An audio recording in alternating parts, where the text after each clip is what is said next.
এই ভিডিওটা কিছু জনের জন্য ভীষণ হেল্পফুল হতে চলেছে। কাদের জন্য বলো তো? যাদের কাছে খুব কম মেকআপের প্রোডাক্ট আছে এবং যারা খুব একটা মেকআপ করে না বা করতে পারে না, তাদের জন্য ইজি স্টেপে আমি কিছু জিনিস দেখিয়ে দেবো যাতে তোমাদের লুকটা প্রেজেন্টেবল লাগে আর তোমরা এই রকম টাইপের লুক করে সব জায়গাতে যেতেও পারবে। ডে বা নাইট দুটোতেই কিন্তু এই মেকআপটা চলে যাবে। তো চলো তাহলে স্টার্ট করি। ফার্স্টে আমি একটু লিপটাকে আগে ময়েশ্চার করে নিচ্ছি।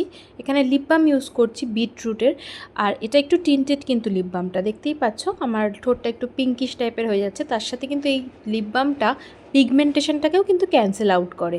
আজকে যে কটা প্রোডাক্ট ইউজ করব প্রত্যেক কটার কিন্তু ডিটেলস তোমাদেরকে বলবো।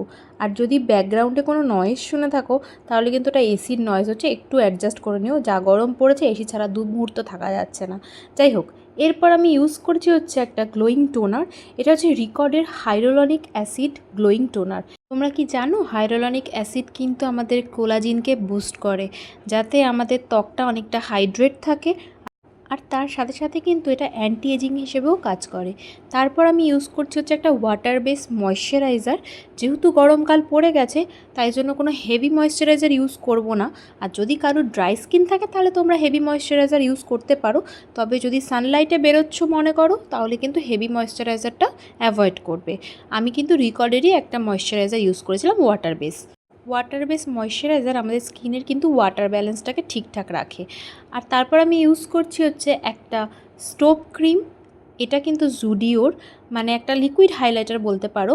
শেডটা আমার মনে নেই, তবে যদি জানতে চাও তাহলে নিচে কমেন্ট করো।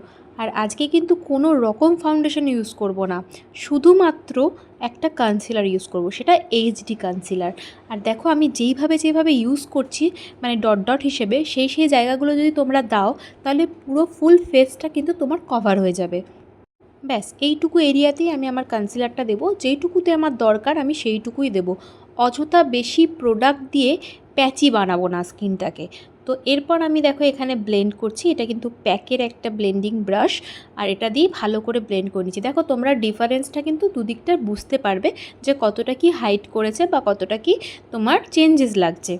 আমি নর্মাল ডের ক্ষেত্রে একদম ফুল কাভারেজ কিছু পছন্দ করি না, তাই জন্য আমার ছোটোখাটো যদি স্কিনের ওপর কোনো দাগ থেকে থাকে তো সেটা আমার ভিজিবল হলে কোনো রকম সমস্যা নেই। আর ট্রাস্ট মি, স্কিনের ওপর যদি কোনো ছোটোখাটো দাগ ভিজিবল হয় সেটা নিয়ে কোনো ওয়ারিড হওয়ার দরকার নেই, কারণ সেটা কিন্তু দেখতে ভালোই লাগে। যেমন ধরো আমার তিলকে ন্যাচারালিভাবে দেখাই, তো সেরকমই আমাদের কিন্তু স্কিনটা খুব ভালো লাগে। তারপর এখানে দেখো আমি একটা ব্লাশ ইউজ করছি। আর আমি জানো যে টিন্টেড ব্লাশ ইউজ করতে খুব ভালোবাসি। ওখানে ইউজ করছি হচ্ছে লাভ আর্থের ব্লাশটা। তারপর ইউজ করছি হচ্ছে একটা কম্প্যাক্ট পাউডার। দেখো খুব ভালো করে যদি দেখো তাহলে বুঝতে পারবে আমি কিন্তু সব জায়গায় ইউজ করছি না। যেই জায়গাগুলো আমার ক্র্যাক আসতে পারে বা প্যাচি হয়ে যেতে পারে সেই জায়গাগুলোতেই কিন্তু আমি পাউডারটা ইউজ করলাম। যেমন ধরো চোখের তলায়, স্মাইল লাইনের এরিয়াতে, ব্যাস এইটুকু জায়গায়। তারপরে ইউজ করে নিয়েছি হচ্ছে রিকর্ডের প্রেপ প্লাস প্রাইম ফিক্সারটা। ওটা দিয়ে পুরো ফুল ফেসটাকে সেট করে নিয়েছি, তারপরে ফ্যান দিয়ে একটু শুকিয়েও নিয়েছি। প্রত্যেক কটা প্রোডাক্ট যখন তোমরা ইউজ করবে কিছুক্ষণ টাইম নিয়ে করবে, তাহলে কিন্তু তোমাদের প্রোডাক্টটা খুব ভালোভাবে স্কিনের মধ্যে অ্যাবজর্ব হবে। তারপর দেখো একটা নাইকার আমি একটা লিপ প্যালেট নিয়েছি। এখান থেকে একটা ব্রাউন টাইপের শেড নিয়ে আইলিডে দিয়েছি। আজকে কোনো রকম আই মেকআপ করবো না, সে কারণে জাস্ট আইলিডে একটা দিয়ে নিয়েছি। আর সেই লিপস্টিকের কালারটা নিয়েই আমি লিপে দিয়েছি। যখনই তোমরা ক্রিমি টাইপের কোনো লিপস্টিক অ্যাপ্লাই করবে তখনই যদি এক্সেস প্রোডাক্টটা যদি রিমুভ করতে চাও তাহলে এরকমভাবে কোনো কাগজ বা টিস্যুর মাধ্যমে কিন্তু তোমরা বাকি প্রোডাক্টটা অ্যাবজর্ব করে নিতে পারো। দেখো আমি সেরমভাবেই করেছি। তারপরে আমি ম্যাকের রুবি হিউটা নিয়ে একদম অল্প নিয়ে ড্যাব ড্যাব করে অ্যাপ্লাই করে নিয়েছি। তারপর ইউজ করেছি হচ্ছে যেই স্টোভ ক্রিমটা আমি আগে ইউজ করেছিলাম ওটা একটু নোজে হাইলাইট করে নিলাম। তারপর মাস্কারা ইউজ করেছি ডাবল ট্রাবল। আর তোমরা চাইলে এরকমভাবেও কিন্তু রেখে দিতে পারো, বাট আমি আজকে গ্লস অ্যাপ্লাই করেও তোমাদেরকে দেখাবো। এখন দেখো গ্লসটা অ্যাপ্লাই করছি, গ্লস মির। ব্যাস খুব ইজিভাবে একটা লুক ক্রিয়েট হয়ে গেল না? একদম ন্যাচারাল, কিন্তু দেখে মনে হচ্ছে যে হ্যাঁ তুমি একদম সুন্দর, তোমার স্কিনটা এনহ্যান্স হচ্ছে। দেখো এটা উইদাউট লাইটেও আমি দেখিয়ে দিলাম, মানে রিং লাইট ছাড়া ভীষণই ন্যাচারাল লাগছে। লিপসটা কিন্তু যথেষ্ট হালকা লাগছে, সেটা রিং লাইটের সামনে একটু ডিপ লাগছে। চলো তোমাদেরকে আমি এই গ্লসটাকে উঠিয়েও দেখিয়ে দিচ্ছি যে ওঠানোর পর কীরকম লাগছে।